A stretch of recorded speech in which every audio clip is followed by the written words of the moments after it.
बेरमो में माफिया और नेता हो जाए सावधान, क्योंकि जयराम ने कर दिया है नए आंदोलन का ऐलान। बेरमो ही नहीं, बोकारो के विस्थापितों को भी जयराम ने साफ तौर पे संदेश दिया और कहा कि बोकारो के विस्थापित बोकारो के क्षेत्र में जहां भी कब्जा बीएसएल नहीं हटा पा रही है और बीएसएल के क्षेत्र में जो भी जगह खाली है उस पे कर ले विस्थापित कब्जा। हम सेल को भी कहेंगे, सेल में जो बोकारो के लोग हैं, जब वहाँ खटाल बसा है और कोई कुछ नहीं कर पा रहा है, तो सेल के जो विस्थापित 19 गांव के लोग हैं, 84 मौजा के लोग हैं, पूरा गांव 10,000 5,000 लोग जाएं और जो जमीन खाली वहाँ कब्जा करें। जयराम के ऐलान के बाद सीसीएल ने जारी की चिट्ठी। सीसीएल की चिट्ठी के बाद मचा हड़कंप।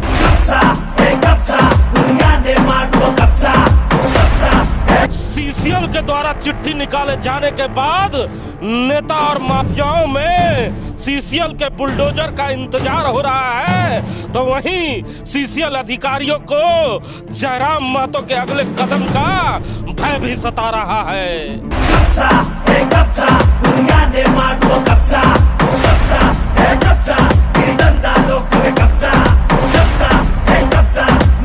आंदोलन के नए तरीके का इजाद कर जयराम ने नेशनल मीडिया में भी बटोरी अपनी सुर्खियां। मामले को हम बिल्कुल नेशनल मीडिया तक पहुंचाने के लिए किए तो नेशनल मीडिया तक ये मामला गया है, ये मामला पूरे राज्य में पूरे जिले तक गया है। इस मामले को हाईलाइट करना मेरा मकसद था।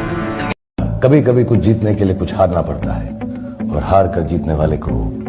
बाजीगर कहते हैं, बाजीगर कहते हैं। हार के जीतने वाले को बाजीगर कहते हैं। जी हाँ, सही सुना आपने। इस मशहूर डायलॉग को आपने जरूर कहीं सुना होगा, क्योंकि कल बेरमो विधानसभा के इतिहास में जयराम महतो जरूर अपनी बाजी हार गए, लेकिन हारने के बाद भी वो जीत का एहसास उनके चेहरे पे दिख रहा था, क्योंकि बेरमो के इतिहास में जो जिला प्रशासन, जो सीसीएल के कर्मचारी, जो वहाँ के नेता, वहाँ के बड़े बड़े समाज सेवी ना कर पाए, कल जयराम महतो ने वो कर दिखा दिया है। क्योंकि नए साल में सीसीएल के लिए एक खुशी भरा पल आने वाला है। हम आज उसी मुद्दे पे बात करेंगे। हमारे साथ बात करने के लिए राम नारायण शर्मा है। जी शर्मा जी, दर्शकों को हमारे दर्शकों को पहले बताए कि हार के जीतने वाले को बाजीगर कहते हैं। जो डायलॉग मैं सुना रहा हूँ, आखिर जयराम महतो ये बाजी हार कर कैसे जीत गए? जी बिल्कुल, आपने जो बेरमो का परिदृश्य देखा है, 2 दिनों से लगातार ये परिदृश्य चल रहा था, और इस परिदृश्य में एक क्वार्टर था, जिस क्वार्टर को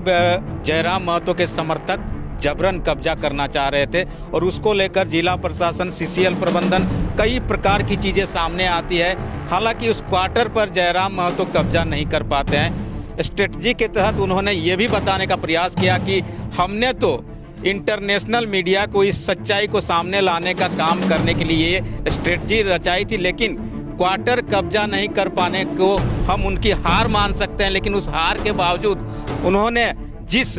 सच्चाई को सामने लाने के लिए ये सारा कुछ प्लान तैयार किया था, उस प्लान में वे जीत गए, और इसीलिए हम लोग कह रहे हैं कि जयराम महतो बेरमो में हार कर भी इस प्लान के तहत जीतने का काम उन्होंने किया है। बेरमो में तो कई माफिया, कई राजनीतिक पार्टी के लोग अभी खुशियां मना रहे होंगे, नए साल का जश्न मनाने की तैयारी कर रहे होंगे, लेकिन जयराम महतो ने लगता है उनके मंसूबे पे पानी फेर दिया है इस बार।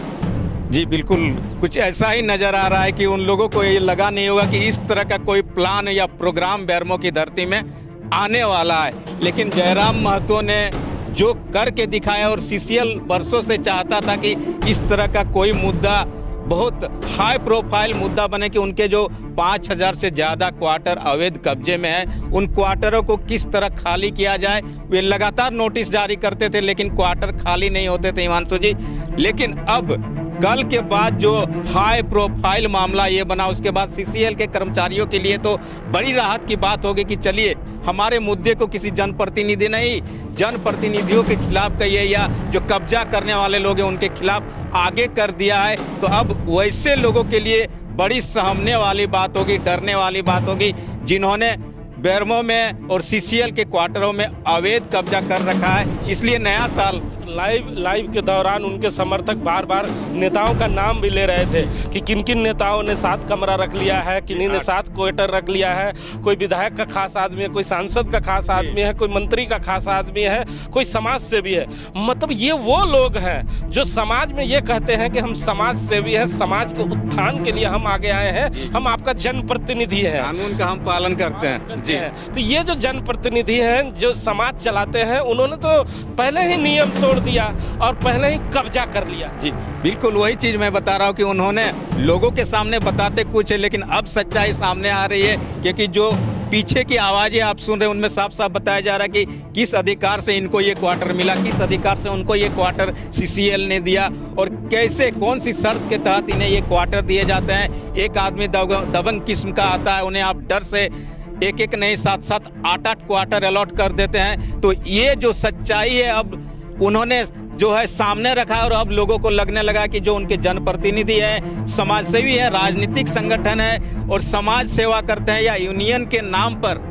मजदूरों के लिए काम करते हैं, उन्होंने क्या कुछ काम कर रखा है बेरमो में और सीसीएल में, ये सामने आ रहा है हिमांशु जी। यहाँ एक और प्रश्न उठता है कि चिट्ठी तो निकल गई है, अगर बुलडोजर सीसीएल नहीं निकालता है तो फिर जयराम महतो निकल जाएंगे। जी, जयराम महतो ने ये कहा भी है कि अभी तो ये शुरुआत हुई है और मैं देखने का काम करूंगा कि सिर्फ चिट्ठी तक ही ये मामला ना रहे, चिट्ठी के आगे अगर बात नहीं बनती है तो फिर मैं अगले स्टेप के लिए भी तैयार हूं। लेकिन जिला प्रशासन जिस तरीके से वहां पर प्रेशर बना रहा था हिमांशु जी कि आप चिट्ठी जारी करवा दीजिए, मैं कानूनी कार्रवाई करने को तैयार हूं, तो अब जिला प्रशासन को भी देखने की बात होगी। आप भी लंबे समय से पत्रकारिता कर रहे हैं शर्मा जी, आपको ये जो नया तरीका था आंदोलन का कैसा लगा कि एक विधायक, एक माननीय विधायक ही खुद कब्जे करने जाता है, उसके बाद मीडिया कवर करती है, कोई नेगेटिव कोई पॉजिटिव तरीके से चलाती है, लेकिन इस खबर को पूरे राज्य में फैलाया जाता है और जहाँ पर थू-थू होती है कि बताइए जो माननीय विधायक हुआ करते हैं वो कब्जा करके बैठे हुए हैं, जो पूर्व विधायक हैं वो कब्जा करके बैठे हुए हैं, पूर्व मंत्री कब्जा करके बैठे हुए हैं। तो ये कब्जाधारी लोग कोई और नहीं, ये माननीय जो झारखंड के लोग हैं, जिसके जयराम महतो ने उजागर कर दिया है कि ये जो समाज में जाके कहते हैं कि हम समाज सेवी हैं, आपका जनप्रतिनिधि है, ये जनप्रतिनिधि कम कब्जेधारी ज्यादा लग रहे हैं। नहीं, उन्होंने साफ साफ कहने का काम भी किया कि मैं इसी को सामने लाने के लिए सारा कुछ प्लान रचा था, क्योंकि लगातार लोग बताते हैं कि हम ये हैं, हम ये ऐसे हैं, हम लोगों की सेवा के लिए मैदान में उतरे हैं, मजदूरों की सेवा के लिए उतरे हैं जो यूनियन के लोग कहते हैं, और गरीबों की सेवा के लिए उतरे हैं। तो गरीबों की सेवा करने वाले लोग क्या कर रहे हैं सीसीएल के क्षेत्र में, वो दिखाने का काम उन्होंने किया। और जिसके बाद मीडिया में ये सुर्खियां आती है और मीडिया में ज़रूर उन्होंने जिस तरीके को अपनाया है उस तरीके को गलत बताया जा सकता है, लेकिन उन्होंने साफ साफ कहा कि संवैधानिक तरीके से अगर काम नहीं होता है तो हम भी वही तरीका अपनाएंगे जिस तरीके को हमें अपनाने को विवश किया जाता है। तो सुना ना आपने, जयराम महतो का इरादा जरूर गलत था,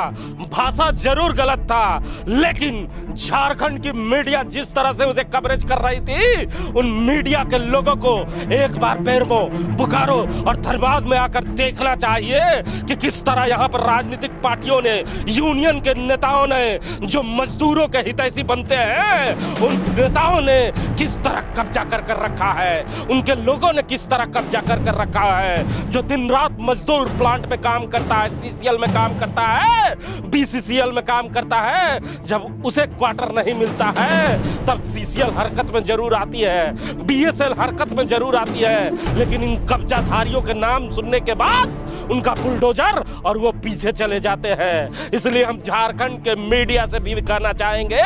कि एक बार बोकारो, धनबाद और बेरमो की तस्वीरें दिखाए और आकर इसका सर्वे करे, तब आपको मालूम चलेगा कि ये वही कब्जेधारी लोग हैं जो झारखंड विधानसभा में जाकर आपको बड़ी बड़ी बातें कहा करते हैं, आपको रांची में पहुंचकर आपके ही मीडिया हाउस में प्रेस कॉन्फ्रेंस कर आपको बताने का प्रयास करते हैं कि हम बड़े समाज सेवी हैं, हम बड़े नेता हैं, लेकिन जब जमीन पर पहुंचते हैं तो ये सबसे बड़े कब्जाधारी लोग हैं जिसे जयराम महतो ने कल बेनकाब कर दिया है। अब सबको इंतजार है कि सीसीएल का बुलडोजर कब निकलेगा। अगर सीसीएल का बुलडोजर नहीं निकलेगा